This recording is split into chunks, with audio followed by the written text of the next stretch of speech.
Bonjour et bienvenue sur le numéro 3 des podcasts de Théa et Zach. Bonjour Théa. Bonjour Zach. Comment allez-vous? Bien. Bien. Comme ça, c'est parfait. Si j'avais le choix, je me sens libre de répondre. Oh, c'est formidable. Ouais, on va dire se sentir bien est un choix aussi. Hein. C'est ça. Oh là là. Bref, on va pas alimenter ni commencer une polémique. Donc bienvenue à vous pour ce 3e numéro qui aujourd'hui traitera des réseaux sociaux ô combien tendance. Oui, effectivement. Alors que peut-on en dire de ces réseaux sociaux? Mais à mon avis beaucoup plus que ce qu'on va en dire en un quart d'heure. Il y a bien des chances. En plus, ça comprend quand même beaucoup de choses. Ça comprend aussi les supports qui ont leur part dans l'histoire qui est énorme. La télévision, c'est pas forcément un support pour les réseaux sociaux. En revanche, on a quand même les smartphones, les tablettes, les ordinateurs. C'est quand même 3 supports sur lesquels les gens sont quotidiennement, soit par leur travail, soit par le téléphone, on l'a un peu tous les jours, la tablette plus ou moins, ça fonctionne des personnes, mais c'est quand même là. Donc, au-delà du réseau social qui a quand même sa part dans l'histoire non négligeable, il y a aussi le support qui a un côté franchement nocif. Je vois par exemple, il y a des opérations, j'ai vu une fille qui s'était faite opérer après une chute en patin à glace. Elle a eu je me souviens plus exactement ce que c'est, mais un problème au niveau de sa boîte crânienne, ça a abîmé son cerveau, et donc du coup une opération, un truc vraiment compliqué, et interdite de n'importe quel support informatique, pas de télé, pas de tablette, aucun écran, rien du tout, pas de panneaux publicitaires, parce que ça a empêché les connexions de se recréer, et ça a empêché de pouvoir grandir, de pouvoir redévelopper ces connexions cérébrales, et ça l'empêchait de se reconstruire après franchement l'accident. Donc des chirurgiens, des professionnels du cerveau, puisque... oui, pour le coup, et qui l'ont interdit de... valide la thèse, ô combien complotiste, chère à mon cœur, comme dire, du fait qu'il y a une véritable nocivité derrière les écrans. Donc c'est quand même, et quand on voit tous les jeunes qui sont, mais pas que les jeunes finalement, il y a un réseau social à chaque génération finalement. Ouais, c'est ça. Et le temps que passent les gens sur les téléphones, et à la limite ils y sont, les téléphones ou autres supports, ils y sont appelés. Quasiment, tous les algorithmes sont pensés pour attirer un peu le client. On regarde une vidéo une fois, et après il y a toutes les vidéos du thème. Donc quelqu'un qui est fasciné de bricolage, dès qu'il va ouvrir son téléphone, il va être spammé de notifications sur le bricolage, alors il va y passer un temps fou. Et les gens se retrouvent dans des positions où finalement ils vivent plus à l'extérieur, ils vivent uniquement par ces réseaux sociaux, en se disant c'est vrai que j'ai du lien avec les gens comme ça parce que je vois une photo de ma tante, parce que je vois mon voisin qui fait ça, et on entre dans un phénomène finalement de compétition, tout le monde se compare les uns aux autres. Moi j'ai mis une photo comme ça, moi je vais faire ça. C'est un espèce de... c'est le serpent qui se mord la queue, quoi qu'on fasse, dès qu'on a mis le pied dedans, il y a toujours quelque chose qui fait qu'on y reste, quelle que soit la raison, même pour des raisons financières. Oui, forcément, parce que c'est rémunéré au nombre de vues. Oui, pour ceux pour les créateurs de contenu. Il y a une forme de compétition qui s'instaure, ne serait-ce qu'avec soi-même. Il faut absolument qu'on ait une visibilité. On est prêt à n'importe quoi pour avoir de la visibilité en plus, pour avoir de l'argent en plus. C'est un enchaînement hallucinant. Et même chez les professionnels, finalement, si on veut que les gens nous voient, nous connaissent, un électricien, on prend juste un exemple, il faut qu'il ait Instagram, TikTok, Facebook, Snapchat, il y a Twitter, Telegram et blablabla. Et là, le mec est sérieux parce qu'on le voit sur les réseaux sociaux. Un électricien qui va juste avoir sa page internet d'électricité, les gens auront moins confiance que si le gars a 500 réseaux sociaux. Mais est-ce qu'il a le temps, lui, de s'occuper de ses réseaux sociaux en tant qu'électricien? Donc finalement, c'est quelque chose qui prend une part énorme du temps, de l'énergie et de la vie des gens pour rien. Mais l'Archimagistérium a également quelques réseaux sociaux, en l'occurrence deux. Oui, mais il faut quand même qu'on fonctionne aussi avec ce que les gens connaissent. Si on parle une langue étrangère, personne ne va se comprendre.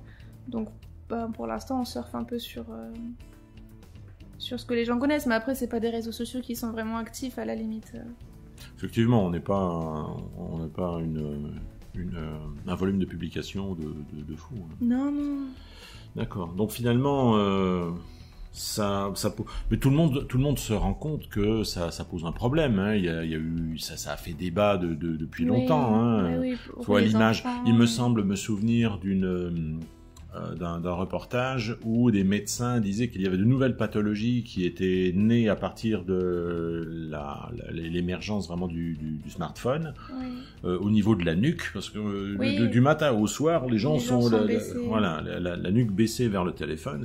Il y a aussi des images de l'homo sapiens, nanana, et puis quand on voit l'image de l'homo smartphone.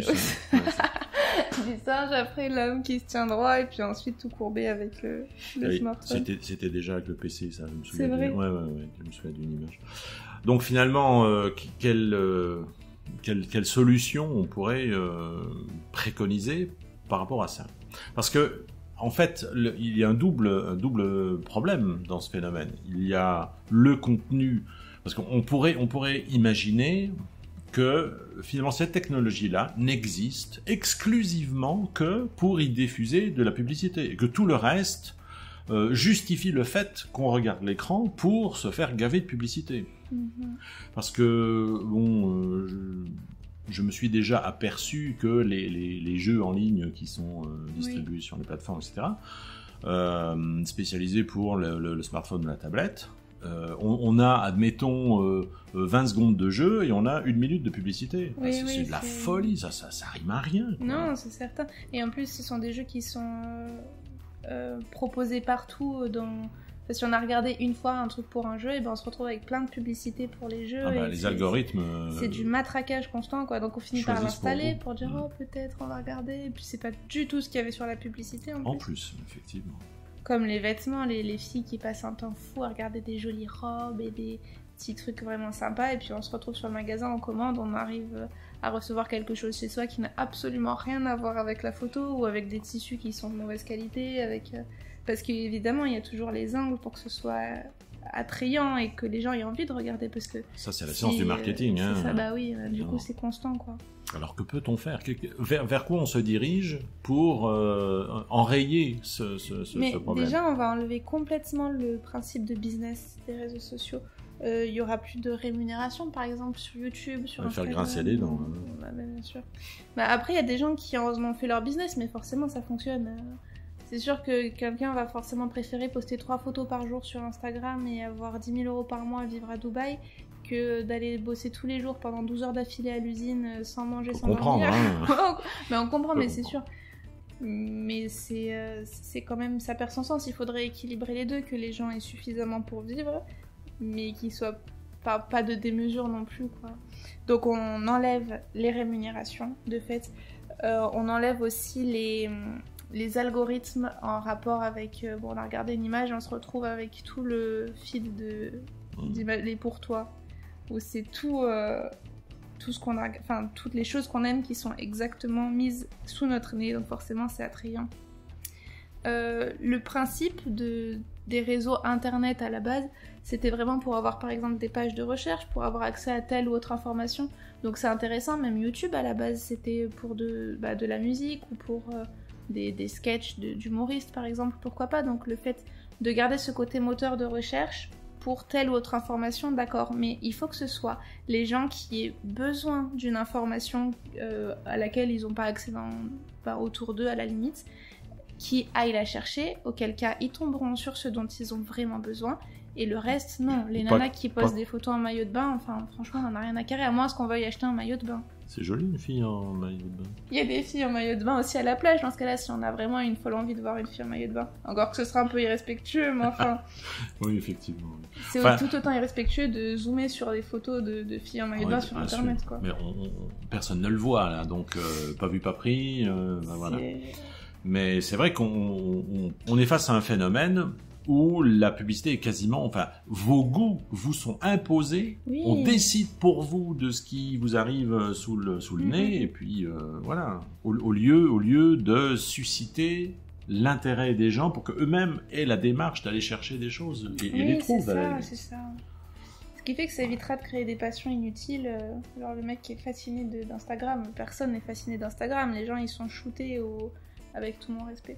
Ils sont shootés à l'addiction, et souvent on s'en rend pas compte parce que c'est vraiment un monde et on réfléchit plus par nous-mêmes, on réfléchit par rapport à l'influence de la dernière vidéo qu'on a regardée. Ou... Ça, c'est vraiment aussi des influences qui sont énormes. Ça renferme complètement les gens et ça empêche de créer de nouvelles connexions neuronales, cérébrales et tout ça. C'est vraiment compliqué. Et les jeunes qui sont tout le temps sur leur téléphone et qui se renferment beaucoup, déjà par exemple que l'adolescence ou ce genre de moments, ce sont des moments qui sont compliqués, mais un enfant qui se construit autour de quelque chose qui est induit, ça crée des générations de personnes qui n'ont même pas l'idée de penser par elles-mêmes. S'il y a la vague du moi je suis Charlie ou je me rappelle pas, tout le monde va dire moi je suis Charlie, et puis de l'autre côté ils vont dire mais quand même c'est pas trop cool d'être Charlie parce que je sais pas quoi, moi je suis pas trop Charlie alors. Enfin, personne se dit vraiment. Et puis il y a toute l'influence aussi de la manipulation. Mais ça, c'est de l'ingénierie sociale. Mais complètement. C'est de l'ingénierie sociale au bénéfice du mercantilisme, du consumérisme, etc. Non, enfin voilà, donc évidemment plus de réseaux sociaux. Un moteur de recherche pour... oui, parce que c'est pratique, franchement, tant que les gens seront pas... Parce que ça, c'est pas pour tout de suite, forcément capables d'aller chercher des informations dans ce qui est disponible autour d'eux avec... des connaissances culturelles beaucoup plus importantes, parce qu'il faut aussi voir les programmes scolaires qui sont de moins en moins riches, donc forcément on a tendance à trouver refuge un peu pour occuper sa vie ailleurs, ou même la vie des gens est ennuyeuse, donc on se plonge dans autre chose. Mais ça, le fait d'enlever ça, les gens vont vouloir remettre un peu de vie dans leur vie, quoi. Les gens bien pensants diront que c'est un pur hasard si les incitations au mercantilisme augmentent et que l'éducation diminue. Parce qu'il y a quand même des votes. Des votes. Je ne suis pas du Sud, je ne parle pas comme ça, les votes. Non, les votes de parlementaires pour faire en sorte de réduire le champ cognitif. C'est pas un hasard, c'est pas les profs, hein, et les profs suivent les directives de l'État. Il y a beaucoup de profs d'ailleurs qui ont démissionné à cause de ça. Hein. Évidemment. Enfin voilà, les réseaux sociaux. Alors, souvent on dit, mais est-ce qu'on ne peut pas mieux les employer plutôt que envisager de les supprimer, entre guillemets, même si ce ne sera pas une éradication pure et simple, mais est-ce qu'on ne peut pas simplement... j'allais dire déplacer le problème, c'est pas une solution, ça. Mais disons conserver le principe du réseau social, mais de manière saine. Est-ce que ça peut pas être envisagé ? C'est pas un principe qui a été inventé de manière saine. Quand on voit les premiers réseaux sociaux, comment ça s'appelait c'était Facebook le premier, non ? Non, c'était des gens qui tenaient le Skyblog ou ce genre de truc. Facebook, ça arrivait après. Ah oui. C'était quand même... ça posait toujours le même problème. Donc, non, pour moi, le réseau social, et c'est dans les principes de l'Archimagistérium aussi, le réseau social, c'est un vrai poison. Donc oui, on dit à dose homopathique, le poison, c'est sympa, ça peut servir et tout ça, le principe du vaccin, pourquoi pas, mais là, en l'occurrence, c'est une perte de temps pure et simple. Le principe du moteur de recherche... Oui, mais ça, c'est utile.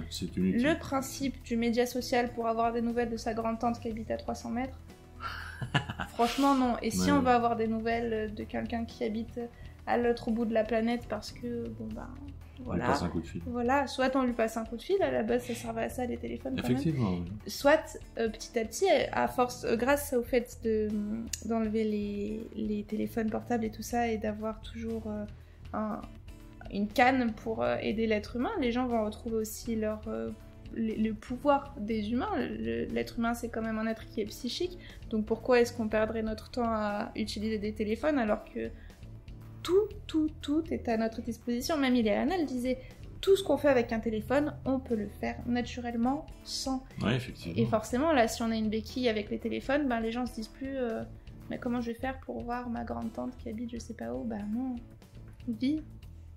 Effectivement, oui. Effectivement. Eh bien, nous en sommes déjà. Il est temps de nous quitter. Oui. C'est vrai qu'il y aurait... Je suis une pipelette là pour ça. Oui. Ça m'énerve. Oui, c'est sûr. C'est une question de génération aussi, je suppose. Oui, oui. Mais c'est vrai qu'il est difficile d'échapper au phénomène. Ça, c'est un fait. Enfin, voilà. Donc...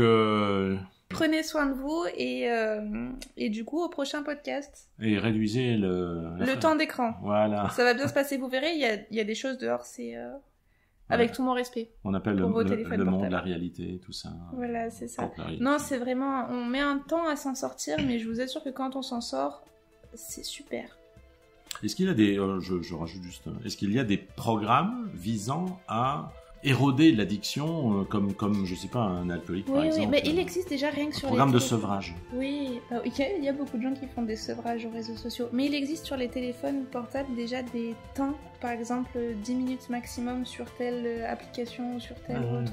Donc ça permet, au bout de 10 minutes, on est dessus, hop, le truc nous en sort. Et après, par contre, il faut se forcer à ne pas enlever la restriction, etc. Mais il existe beaucoup de choses, mais c'est surtout la volonté. Parce qu'on invite, par exemple, 3 mois, on va pas dessus, et puis tout d'un coup, on veut regarder une vidéo, et puis Ça 2, revient et vite. puis le lendemain, Bien sûr. c'est sans fin. Ok.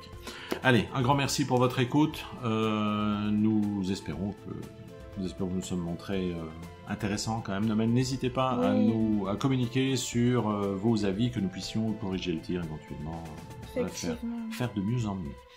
En tout cas, portez-vous bien. Bonne semaine à vous, Théa. Bonne semaine, Zach. Et à la semaine prochaine pour un nouvel épisode. Bye bye.